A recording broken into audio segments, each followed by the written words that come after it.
I'm JoyEllen Williams, Special Collections Curator, and as an OWL, I am working to preserve important documents so others can appreciate historical works, like KSU's own 1843 copy of the Declaration of Independence.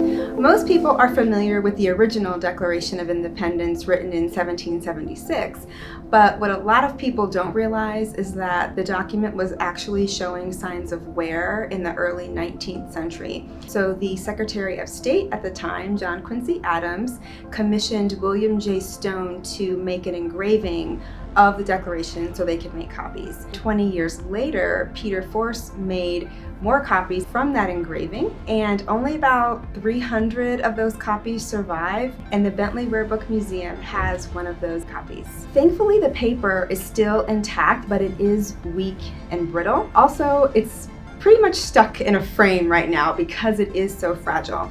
So we need the help of a professional conservator to deframe the piece and do some mending work and stabilization of the entire document. So we are in the middle of a fundraiser right now to get this conservation work done on the Declaration.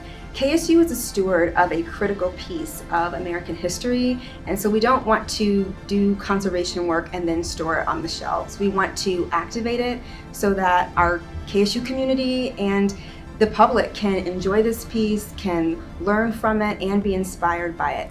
I'm JoyEllen Williams, and I'm a Kennesaw State OWL.